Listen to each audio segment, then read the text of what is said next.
flash after them during the ultimate, knock them up, pick up a kill. So he might be looking to farm a little bit to level 6, where we can see Diamond being more active early on. Or otherwise, we've seen Diamond in the past saying, you know what, our lanes they can do fine, I'm just gonna farm up, be very, very strong, and then later on, when you get dragon fights, I'll join in. So here we go then, FNATIC versus GAMBIT. As I said before, the big story in this one, a scrying orb, wow. The first time here in Europe? First time we see a scrying orb, it is on Edward. It could potentially mean they want to try and spot out Cyanide, do some counter jungling towards him. If Diamond Rocks walks into the jungle, he want to get vision of Cyanide, they pop down the scrying orb, and maybe find him, get a kill, or at least try and force him back. Or maybe it's just to be more safe in the bot lane, because they want to shove this bot lane up constantly against this Morgana, who has to land a binding to actually do some harass. So if they want to shove bot lane constantly, they will have the ward from Edward, and then they can the ward from Genji, and then they can time the scrying up to try and spot a gank coming in from Cyanide. Well, let's go through the lanes here. We've already talked about the Nidalee versus Gragas in the middle lane. Top lane, though, is a matchup that we're not so used to seeing. It's going to be Mundo versus Lulu. As you said early on, Lulu's going to be able to put some great harass onto Mundo. Generally, Dr. Mundo is a very slow starter, so we actually see Gambit. They want to do this lane swap, send him bot lane, try and get the farm he can get, because they think, they know at least, against the Lulu, he's going to take so much poke. It seems though FNATIC might have actually figured it out, because Lulu is moving towards the mid lane and Reckless moving towards tops. Well, we see the first spear of the game hitting there, landing straight in on towards Alexic at max range. And the swaps really are coming into this one. Yellow Star is now moving up towards the top side. They've got a ward down there early enough, and there is that scrying orb being used by Edward just to check out if anyone was waiting around by the blue buff. And, well, the first binding of the game landing as well from Yellow Star. So FNATIC, they know the Gambit level 1 tactic of going into the enemy blue buff early on, try and stop them, pick up a kill, or at least delay them taking the blue buff. So Yellow Star, because they swapped up, they expected the swap to come. They see he's going to put down a ward, spotted it, and they also land the first binding to get some harass on Edward. Yeah, some good harassment coming down there. Half of Edward's health being stripped away from him just 2.5 minutes into this game. So although Gambit wanted this lane swap coming in there, at least for their first round, I guess we can say, before they go home, going to be up 2 versus 2 in this top side, which leaves Lulu versus Mundo in the bottom.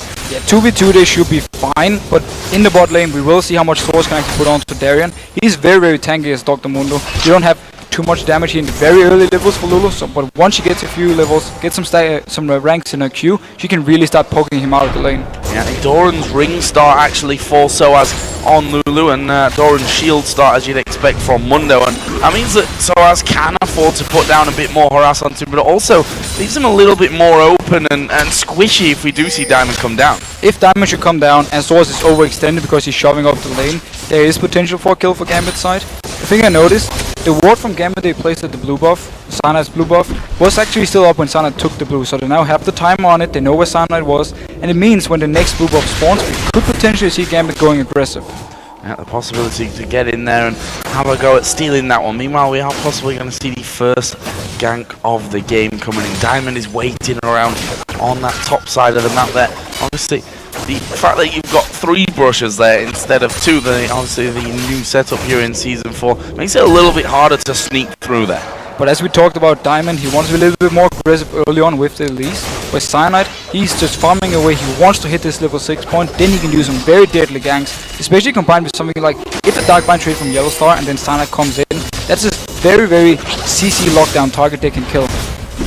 Now, a bit of pressure on towards Darien. I say a bit of pressure, he's taking a ton of damage down there and was finally forced back, and so as now that he's hit level 4, he's going to have a bit more harassment with that Q. Got 2 levels in that at this point, so we'll see how he continues to push this lane. For me, he's just going to have to wait there. They may even go for a 2-man dive on him.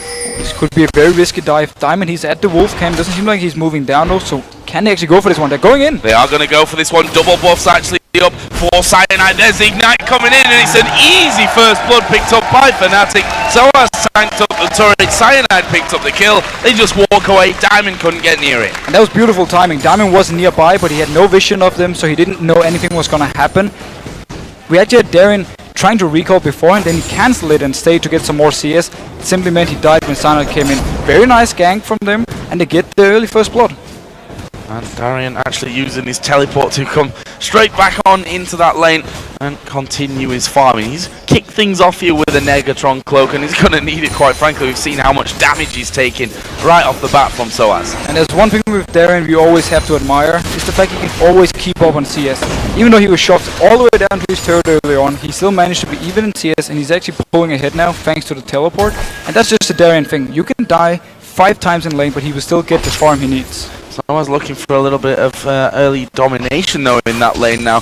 Picked up an extra 2 Doran's rings, so bringing him to 3 Doran's rings. How's that going to affect his build in the long term though? It's going to delay the core items where he wants the Lich Bane, he wants the Fiends, and he wants the Death Cap. But he's simply building in for lane dominance and also 1v1 dominance. Because last time he did the same build, he was more or less focusing on split pushing all the time. He just returned to the top lane, shoved it in. He might be doing the same here when he's going for this triple Doran. It also gives him quite some good mana regen early on to really harass down Darian. So mid lane up until now been fairly quiet as we'd expected of it, and it is Alexich that has the CS lead on that one, as obviously with his barrels going on towards those caster minions at the back over and over, pushed the wave up against XPK's turret a couple of times, but here's Cyanide looking to get involved once again, this time up on the top side. It seems to be more maybe even towards a counter gank here, because FNATIC are pushed so far up, they won't actually be able to go for anything unless GAMBIT starts to fight. Cyanide, he's more there for safety. He could return now, unless he wants to wait and see if Diamond actually shows. The wall's just gone down in the third part of that bush in the top lane, and Cyanide gonna show himself up here, so they may be able to put a bit of damage down to the tower, but don't think there's much potential for the kill. Cyanide is level 5, almost halfway up to level 6, and that's where he's gonna become most deadly. And now he got a little bit of bonus XP. He's gonna return down. He might even go for his golems. No, he just warded for the bot lane, returning down to his own jungle. Meanwhile, in mid lane, we actually saw Peke going a little bit low. We had the ultimate used from Alex, but there's still a barrier onto Peke, so he's very hard to kill for him. And not even having to use the barrier in that one, just leaping away from things, and that's going to mean that Cyanide now comes back over towards this mid lane, soaks up the experience, and going to get a bit more gold as well. And that's so perfect for both Cyanide and FNATIC, because he can get this solo and XP, he can hit the level 6 mark faster, and then he can really start being deadly. Once he does the Rift Camp and possibly the Red Buff and the Rift Camp, he should have the level 6 mark, and then you can really see where he wants to go and gank. There's the blue buff, first one of the game donated over towards Alexich in the mid lane. Did just hit his recall there. I'm guessing he's sat on a decent amount of cash with 61 CS and not being back to pick any first items up there yet. But this top lane, we said the lane swaps did come in from GAMBIT first of all. FNATIC reacted to it very early on. Left us at 2 for 2 versus 2 in that top side, and we can see that Reckless has got a small advantage in there. 5 CS is going to come back into lane with a BF sword. Yeah, FNATIC has been doing a very good job CSing here. Slightly ahead, Genji obviously getting some CS now, but Reckless will come up to the lane, get the big wave when it comes down to him. And also he's going to get the solo and XP together with Genji, so both AD carries. Fairly happy so far. The BF sword though is a big deal compared to a Vampiric Scepter. This is a big power spike in favor of Reckless in case they do want to fight. Interesting now, we saw said earlier on that they saw Cyanide taking the blue buff and they may look to go for that one. Actually, Edward did start to come down, but I think just getting himself a fairly deep ward in from that one, and that is going to be going over to X. Peke finishes off with a spear and he's already on his way back into that mid lane. Oh, Darian down the bottom, getting very low. This is surely a kill. Soaz is going to pick that one up. Wild growth himself to protect himself from the turret, and he can farm. Diamond's not even there. Brilliant kill. The Lulu Pig is really doing work here for Soaz, and also the fact FNATIC countered the lane swap, so they got him in this 1v1. He now got his first kill. He got an assist with now side going aggressive. Oh, this is bad news for Alexich. He's going to get knocked up. He flashes. Will that be enough to get away? Where's the spear here? The minions are going to block Peke out, and Alex somehow survives. The very mobile Gragas with Body Slam and Flash manages to survive. So, Cyanide actually used both Flash and his ultimate. Didn't manage to pick up the kill, but they did get Alex all the way down to his own turret. And if he catches another spear here, he might be in a little bit of trouble. Don't expect him to. Oh, almost belly slam, body slammed into that one. Better. Almost went straight into that one, but luckily for him, not the case. Back into this top lane though, we said the BF sword might become a bit of a problem compared to Genja's Vamp Scepter. And we have the level 6 now onto Yellow Star, so in case a fight should break out, his ultimate is very, very strong because you have damage and also you lock this target down if they stay close to you. So it can be very good disengage and also very good if GAMBIT comes up with someone like Diamond trying to dive them. It's very, very risky against the Morgana on their turret. I have to say, Diamond's actually been fairly quiet so far throughout this game, as we are going to see the Spiderlings doing basically their anti-niddly work and just taking those spear damage. Actually, a good ward cleared out there for Diamond. Going to get replaced straight off, but look at this. We were talking about this in the pre-game, that they love to go for these early dragons. There's a ward on it, and Source is already moving up. Sana is closing in, and Peke, he's coming down as well. Alex is still left in the mid lane. Oh, they are going to pick that one up though, but Darian's going to pay the price for this. He's popped his ultimate, but will he be able to escape? Oh, what a flash over the wall. He's somehow got to the back of that one. There's a barrel coming out from Alex. Peke going to keep chasing on from this one. Spear goes through. One more will do it, but the cooldown surely not going to work out as the minions come across again. That will keep Alex safe if he actually moves away and XPK doesn't land one. If GAMBIT can defend this turret, they actually win out on this because they got the dragon, and Darren, he's teleporting in. They should be able to defend it. Let's see about that one. Darren going to catch that spear up close. Diamond actually going fairly low from it. Soaz basically that's doing all the damage there at the back. The spear doesn't quite land onto Alex. He's going to have to recall. Diamond's going to have to recall through as well. And look at this poke combo from FNATIC with the Lulu and with the Nidalee. Constantly just throwing stuff in. If they hit GAMBIT multiple times, they have to back off from the turret and they can keep pushing. Darren now all of a sudden finds himself left alone, catches another spear, and he's going to have a bit more time on his own here to try and defend this turret. The spear goes flying through. Turret already down to about a quarter of its health remaining, and they're going to finish it here. That's a good solid push from FNATIC. It's a very nice response to the dragon GAMBIT managed to pick up. They didn't get any kills for it, but taking the mid turret is very, very important. It puts more pressure on the GAMBIT because it denies some vision. And now up in the top lane, will Edward try something? Seems he's just backing off. Just trying to zone them out of this one completely, and even if the hook lands at this point, Yellow Star going to be able to defend out pretty well against any of that. We see that FNATIC have actually backed off and going to be taking the white camp down in the mid lane now. Let's take a look there because it's been pressured pretty heavily by Alexich at this point, and actually he's done a lot of damage. Is that going to be enough to finish off? The heal comes out from Peke. Ignite was running and he survives just. And Alex have tried a few times to actually get a kill onto Peke, but he haven't managed. The barrier as well make it very hard for him to actually land the kill. And also, Nidalee, she's fairly safe because you can stay so far back, try and farm with your spears as much as possible. Alex have been doing a fairly good job though of at least trying to pressure down Peke. A couple of items being picked up from that one. Actually, Peke's Theme's Unholy Grail is done. So as did collect his Ninja Large Rod a little bit earlier on, as now put an extra amp tome into that one. So not only is he sat 1-0-1, his CS lead is finally starting to build up, although you have to give credit to Darren. He's died twice and still not that far behind. Again, that is just Darren. He will always get the farm he needs. Yes, he might die for it, but he will at least pick up the farm. So he's actually having the early Spirit Visage to prevent some of the damage from both Soaz and also from Peke. Smart item. He's gonna need some armor as well though, because Cyanide and Reckless will be doing a lot of physical damage. See now as that blue buff comes in to make that 3 wards around the blue buff fairy, so they've got good vision on this one. Actually, Soaz gonna be poked down a little bit by Darien, and that will force him to back off. They've actually got a ward in position there now, Gambit as well, so they can see over the wall. They know that Peke and Cyanide were both inside of that blue camp. Are they going to be able to stop them having it? Diamond is going to come in there at the front, and I think FNATIC are a little bit scared about this one. No, they're not. They're going straight in. There's a spear landing. Alex is very low. Will he get finished? Yes, he will. Now they focus around on towards Diamond. Wild Growth is in there. It's a double kill for the Monkey King. And look at the coordination for FNATIC when they actually start the fight. Sana, he goes in, pops the Cyclone, so while Alex is knocked up, you see the spear from Peke going in. No chance of dodging it. Lands onto Alex. He drops low, and then Sana can actually pick up the kill. And then following, going on to Diamond, no chance for him to actually do anything in return. He dies as well. FNATIC, they're looking so strong. that three-man team is pretty hard to work against, to be honest. Lulu in there, he was going to be able to get the second knock up after the Cyclone. You've got the heal from Peke as well for Cyanide, who's in there taking all the damage, and we just saw it there. They can mop up quite easily with that. It was just as we talked about in Champions League with Cyanide, how aggressive he can be. Because you have this Lulu, you have the shield, you have the ultimate to prevent you from dying, so you can just go and pop the ultimate in the middle of GAMBIT and he won't even die for it, as we saw in this fight.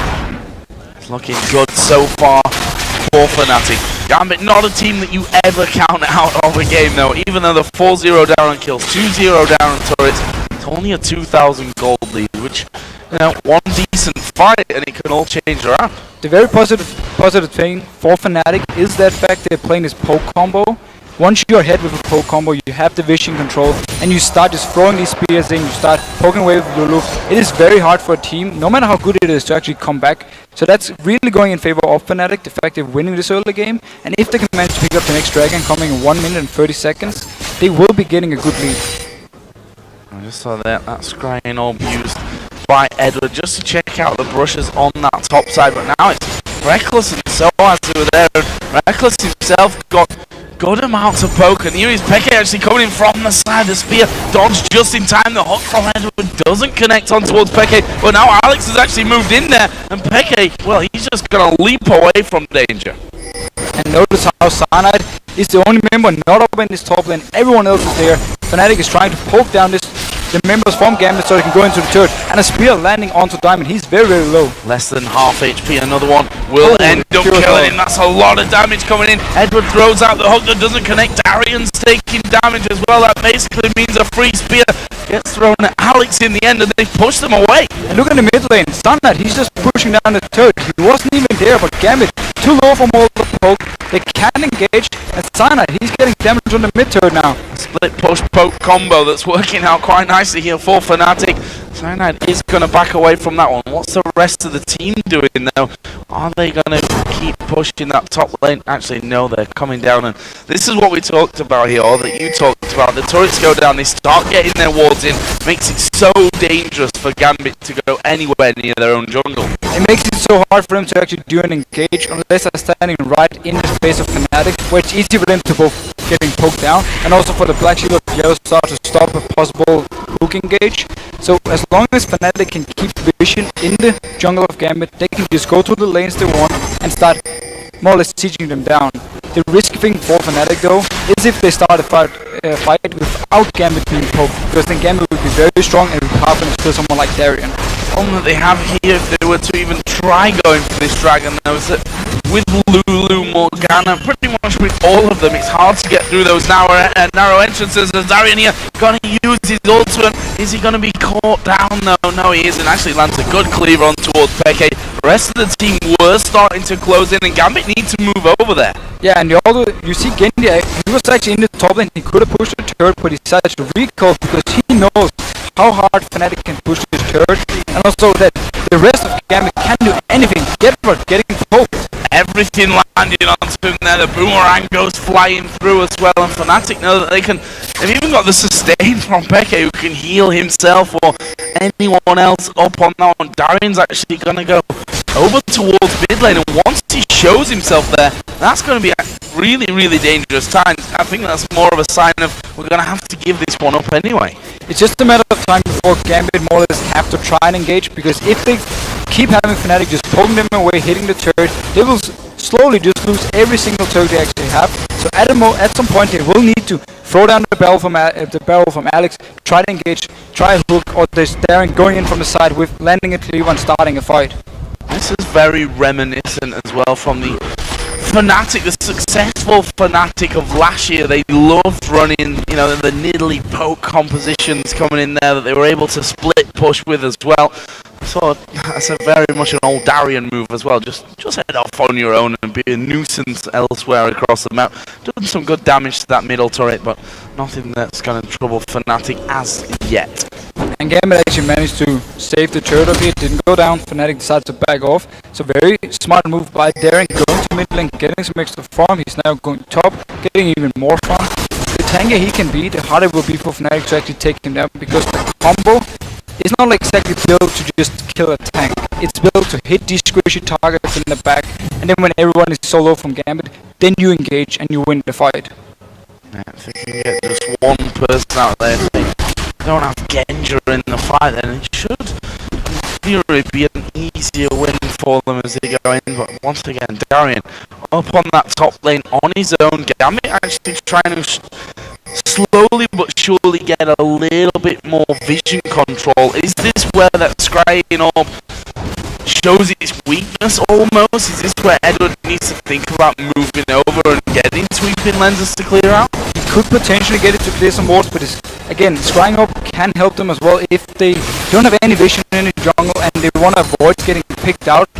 Or for instance, FNATIC starts a Baron and they want to get some vision on it so they don't get caught in the jungle. That's actually where the scrying orb can be very useful for him. A thing we do notice is the fact that FNATIC has so much focus on the blue buffs. They went in there, timed it, took it away from Gambit, made sure Pekka got it so he can continue poking and continue healing away. That trade was an inner turret for an outer turret, and now Darian is going to be forced to back away from things because Soaz has recalled and he's heading back towards to protect that inner turret in the top lane from Darian, who's been that nuisance here, left alone from his team. But now, while it's nice for them to take a turret like that, they've lost their inner turret.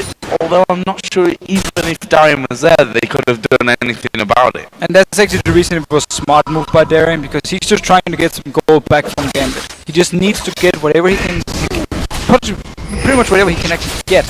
That was his turret, because again, the turret already was low in the bot lane, they couldn't defend it. Smart enough by him. The next few turrets though, they need to do something about it. If they just keep losing them, it's too easy for FNATIC to just walk into the base. Oh, there's Darian being a bit of a ninja and recalling himself in the tribush. No one from FNATIC actually checking that one. And they're just going to push up. There's that inner turret up for grabs in the top lane. Of course, they were putting pressure onto that one just a little bit earlier on. They also need to deal with Alex down in the bottom lane, who slowly made his way further and further down the lane. That's a blue buff Expeke who isn't going to have any problems really with pushing out that way. Will he actually go in for Alex? No, Alex got the recall off. And there is a blue buff given over this time to Soaz. So we need to see what FNATIC wants to do at the moment. They have the option of pretty much going 5 people up to a turret, start poking away, sieging it down. Maybe they will want to go for the split push. We have Pekka down in the bot lane. The rest of FNATIC is in mid lane, so they can potentially just shove up 2 waves and force Gambit to react to it. They need to be careful though, because if they get the hard engage on when they're not together as 5, Gambit has the chance to pull back. Alex gonna have good wave clear here, but problem is by the time he's got rid of that wave, they've done so much damage to the turret already. He'll start using that sweeping lens just to clear things out, and Edward instantly replacing the ward straight away after that. So Alex already used his barrel, and then we're going to see how hard it is, and he has to use his ultimate actually to keep them away from the tower. And now notice how much damage Lulu can actually take with the shield. Pop it onto someone like herself or Reckless, put the black shield on the same target, go and hit the turret a few times. That's how FNATIC wants to poke it down, and then meanwhile just constantly landing the spears. Well, when they're all bunched up, it makes it a little bit easier to do. There's another one he's going to go through. Diamond surviving that one. Turret won't be so lucky though. That is turret number 5 of the game, and so hard to stop this here from Gambit. Yeah, at the moment it's more or less FNATIC's game to actually lose, because they have so many options to push down the turrets. They can even try and set up something like a Baron, but they don't have to, because the combo is already strong. They're already ahead. They can just keep putting on this pressure. Sanad, he's going up to this top lane now, gonna shove the wave out all the way into the turret. Genji though, he wants to go in there and pick up some farm. Darian doing a similar thing down bottom as well. But that actually might come to haunt him here. I mean, he is Mundo, he's got a Spirit Visage in there, got plenty of help with the workings of that Sunfire cape now coming up as well. Might going to be taken here by Expectate a little bit more farm taken from Gambit's jungle. We've got 30 seconds until Dragon comes up. FNATIC already moving in position for it. We can see that Gambit might think about something on it as well. They're going for him. Oh, I'm not sure he's going to get away from this one. Wild Growth's going to knock him up. Good flash over. Will he land a spear into him from this? Darian is charging on forward, and actually Diamond's going in there. And, well, I should have learned by Darian. now. Yeah, I should never doubt Darian, especially on Mundo's regenning. It does mean, however, Dragon will be picked up by FNATIC once again, or at least they're in a good position for it. Darren, he has to recall. The teleport is ready in case GAMBIT wants to fight, but Genji, he's all the way up in the top lane, and he seems to just want to back off. Yeah, he's going to stay there. This Dragon is going to go down. Another one here for FNATIC. They're now 35,000 gold. So let's call it 30. So 5,000 gold lead that they're holding themselves steady with. They're struggling to hold on to their turrets, which is a real worrying thing. Look at the gold to spend here for FNATIC. That's going to be a lot of items being picked up when they go back. But at the moment, they can just push up this mid turret because Genji, he's up in the top lane trying to farm. Darren, he's down in the bot lane. He will have to TP in, and Genji, he's recalling now. If they go straight in, get a few hits on the turret, he won't be there. Well, they keep moving forward to do that one, and actually FNATIC decide, you know what, we not have full vision of where the rest of the team is. And Darian, he's been that nuisance once again, down in the bottom lane. As he said, he's got teleport, so he's the one that can really join the team if he does find himself under any kind of pressure. Yellow Star is going to move on down there, but not sure that Yellow Star can really do much about this one there. So as though speeding himself in, Darian's caught. He does have his ulti available. He's going to use that quite early. They're going to throw everything that they've got at him here just to lock him down. There's the Dark Binding. It takes a while, but Soaz finishes off. And this time around, he didn't have his flash because he used it before to escape the gank from Pekka and Soaz. But GAMBIT is actually doing a smart enough thing. They want to shove up all the lanes to make FNATIC back off. Meanwhile, though, FNATIC this time around, they won't get the blue buff, but they can get Diamond. That was a really, really good repel there from Diamond right at the last second. Actually, Alex using his barrel here to keep Pekka away. That's some good damage going through the Culling as well. Pekka has to pounce away from that. But FNATIC are moving in around the side. There's only 4 members from GAMBIT. 7 seconds on Darren. He has teleport. He can join the fight. It seems though FNATIC just want to show up this lane again and not focus too much on fighting, but just constantly poking and sieging down turrets. This might be a mistake here from GAMBIT. Instead of just backing off straight up the mid lane, they actually went through their own jungle, which means that they've just been pushed out of defensive position here for this mid lane. It means that if they were to fight, they're going to have to come in split up as well.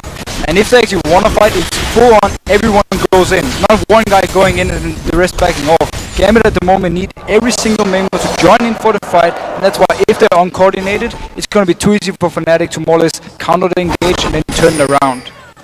Now, we did see a couple of items coming in. I said that FNATIC was sat on quite a lot of gold there. We saw the Rabadon's death cap, or the makings of that Rabadon's death cap. Okay, now he's just bought it this last second. That's good for me. For Lulu, along with the Morellonomicon as well.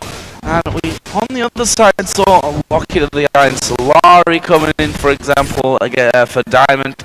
Trying to be a little bit more tanky, someone that can, along with Darian, soak up all the poke that FNATIC are throwing their way. That's more or less the deal for GAMBIT. If they can survive once the fight actually starts, they might be able to win it because, again, it's a very poke-heavy combo from FNATIC.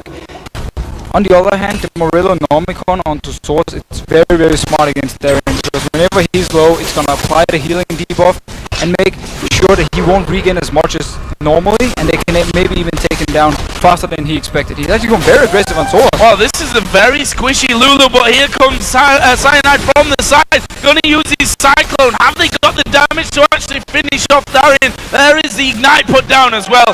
Soaz wins that one out, and again, Darian trying his best down there at bottom.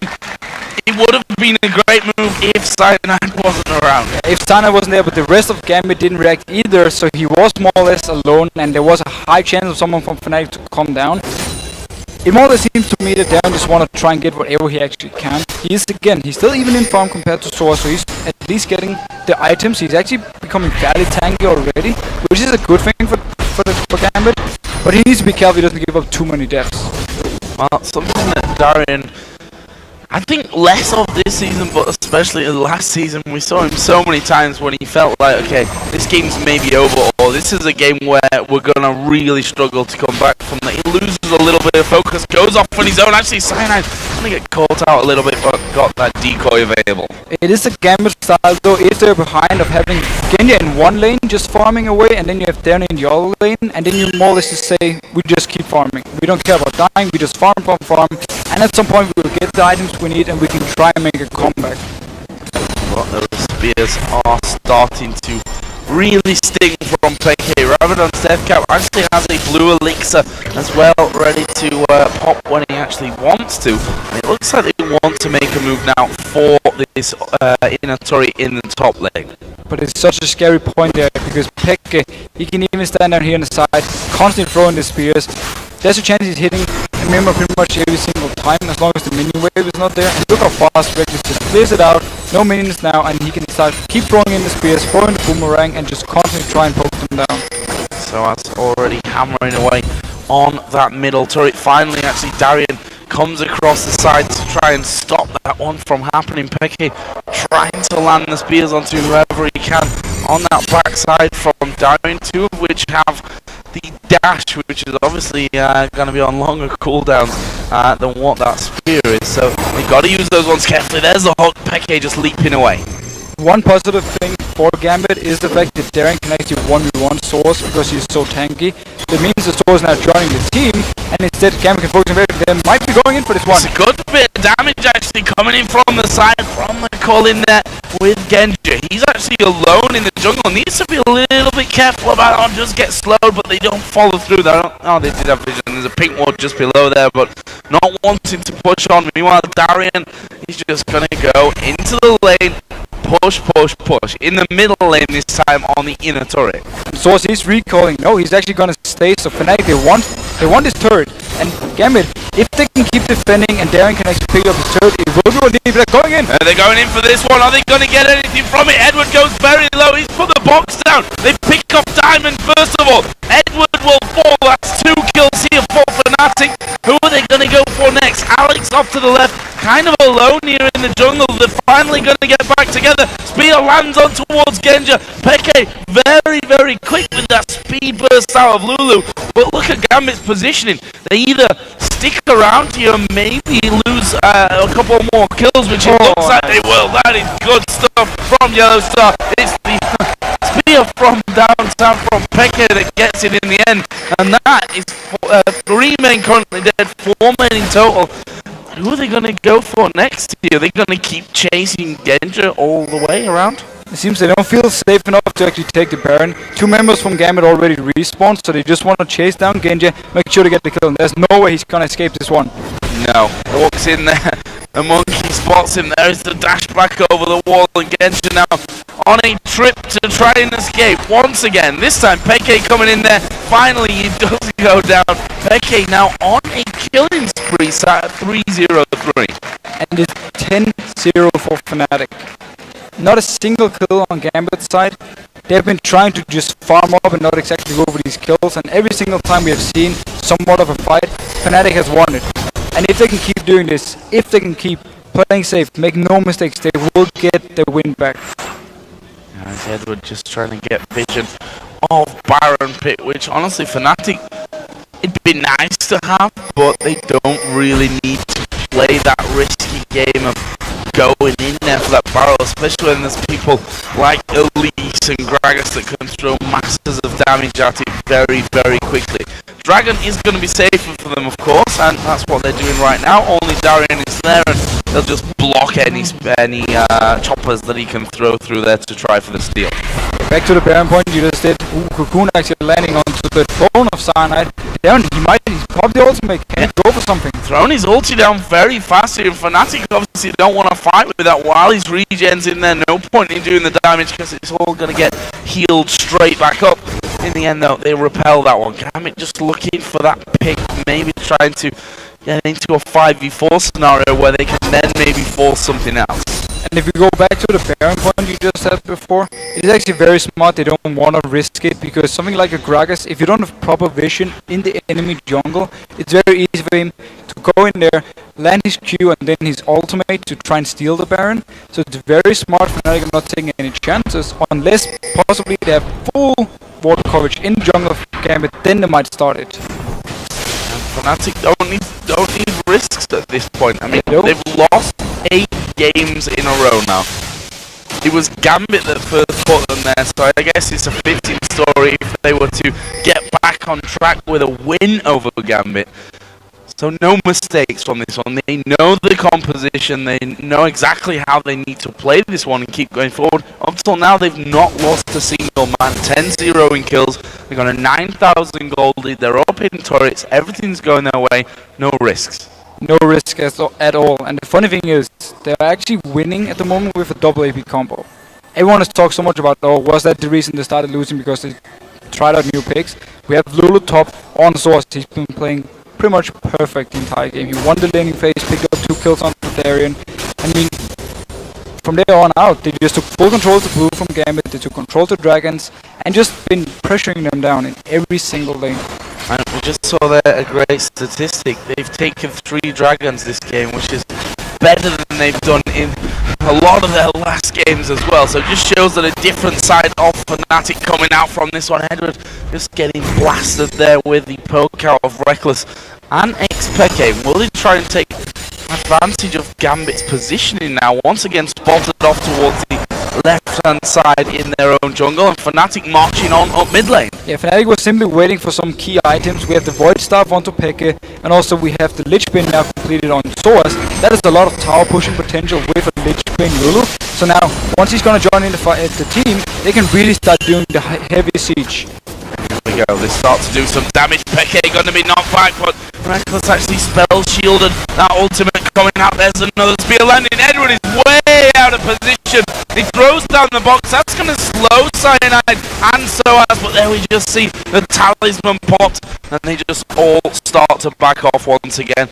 Are they going to actually go for a fight here again? It's 5v4 of course. They don't have the support who's one of the big sources of initiation, and Darian goes a little bit too far forward. Is he going to drop more counter ulti doing work? There is Genja falling low. Darian is still alive there at the back, and he's regenerating fast enough, but look at Reckless. He could pick them all up here. He's going to get himself too. Can he get more? No.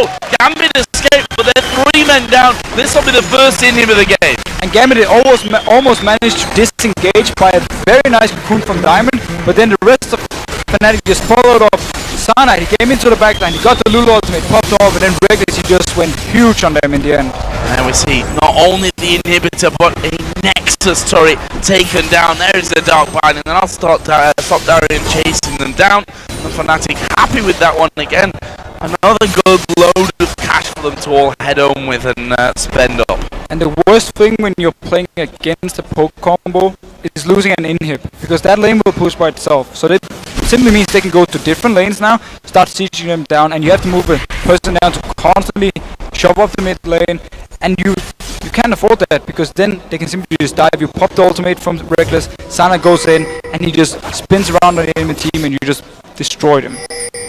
Sana looking to recall here, and in the end actually will land that cleaver, and he's going to pop his ultimate to get that movement speed. There's the decoy. Dashes out actually, and they're going to try and chase him down, but Reckless is there at the front. Reckless actually going to be tanking up a lot of that damage, and here comes Soa. Darian slowed right down from that one. He's going to go for the lantern. He takes the lantern. Oh, he's gone down just in that last auto attack from Reckless, enough to finish him off. Why is Darian having a sheen? That is the question of the game. Because it's Darian. Because it's Darian, true. He's actually picked up a sheen on Dr. Mundo. He constantly pulls out these new kind of builds. This time around, he actually tried to get a pick onto Cyanide so they could possibly go on for a Baron, and then maybe tried a little bit of a comeback, but he couldn't pick it up. The rest of FNATIC was there to stop it, and in the end he just died again. Let's see. There's another spear going through. Spiderling's not blocking that one, and Peke feeling like he could maybe have a good go. He lands another one actually onto Alex, who's going to body slam away. Minion wave is now pushing up through the mid lane, and FNATIC here funnily enough, could Siege actually on the Nexus. So look at that. Look how low he got. Only one more auto attack needed. That's a bit of a mistake from GAMBIT letting that happen. If it actually died, it would have been horrible for them. They managed to keep it alive. It's gonna regain some health back, so it will get back to full HP as long as they can keep defending it. But they pushed so far into their own base that now FNATIC actually feels comfortable starting this Baron. This is the chance though for GAMBIT to try comeback. If Alex can calm down, steal it, he has a ward on it and it has been cleared yet. If he can steal it, there is the chance for GAMBIT comeback. Yellow Star and Peke though trying to play the zoning game off to the side. Baron is pretty low. There's the Q and the ultimate a little bit too early. He smites it down in the end and now they turn up more the kills. There's a good repel. They've already picked off LCS. Darien gonna get locked up. They need to get on top of the lantern there so that he can't take it. He times out. Darien not gonna escape just yet, and there's the monkey going around the side. Another Dark Binding lands. Darien will go down to SOAS. That's 3 men dead for 35 seconds on Gragas, for 45 on the others. They could probably go and win it now. And that was such a nice play by FNATIC. The rest of them moved out of the Baron pit, stopped Alex from going there, so he had to go in early, throw down all his spells. Now, 3 people are dead from GAMBIT. FNATIC, they can finish this game. They're going in for it. They've taken down that Nexus turret and they're going to go straight for the victory.